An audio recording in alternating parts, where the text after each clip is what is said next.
Bonjour et bienvenue dans cette nouvelle vidéo.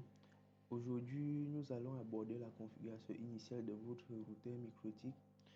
Assurez-vous d'avoir déjà installé MikroTik sur VMware comme vu dans notre vidéo précédente. Je mettrai le lien en description. Alors, on va se connecter à notre interface de MikroTik via Winbox. Ce que vous allez faire, juste lancer Winbox sur votre ordinateur. Si ce n'est pas installé, vous pouvez le faire depuis le site officiel de MikroTik.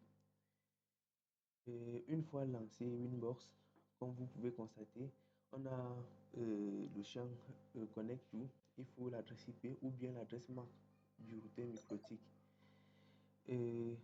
Comme vous pouvez aussi voir, il y a les adresses MAC de mes interfaces de mon routeur MikroTik. Par défaut, comme on l'avait vu sur la dernière vidéo, le routeur MikroTik, le mot de passe, c'est le login, c'est admin et il n'y a pas de mot de passe. Mais une fois la configuration du routeur est terminée, on vous oblige à créer un nouveau mot de passe. J'ai juste mis admin. Et si chez vous, vous n'avez pas ces adresses MAC affichées, c'est très simple. Comme la dernière fois, on accède à notre interface. Il suffit juste de faire interface print et vous avez les adresses MAC des interfaces de notre routeur.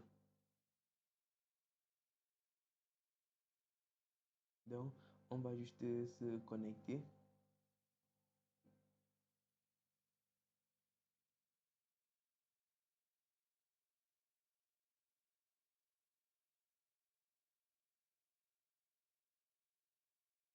Une fois connecté,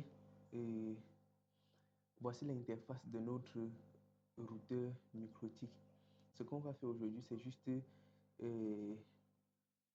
la configuration des interfaces et adresses IP. Donc pour les interfaces, on va juste aller sur interface et nous avons juste trois interfaces, Ether 1, Ether 2, Ether 3. Et on va juste cliquer sur Ether 1, on va modifier l'interface Ether 1 comme notre interface E1. On va juste modifier et mettre 1. Ok. Pour la configuration de l'adresse IP de cette interface, on le fera après. La deuxième interface, c'est l'interface LAN. Et c'est ce qu'on va faire. On oublie, c'est notre LAN.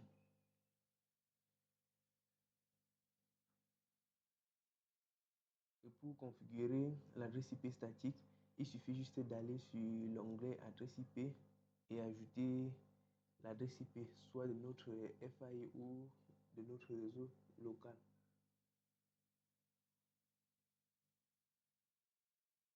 IP adresse. Donc, on peut ajouter une nouvelle adresse IP. Comme vous pouvez voir, on peut mettre le 192.168.1.10.1.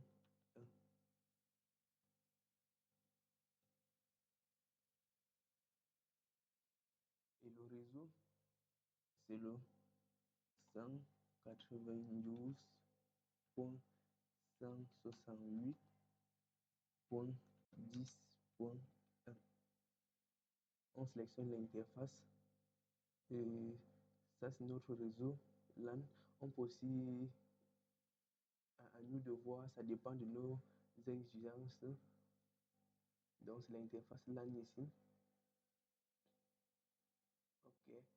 On peut aussi ajouter une autre adresse pour notre interface LAN. On sélectionne l'interface.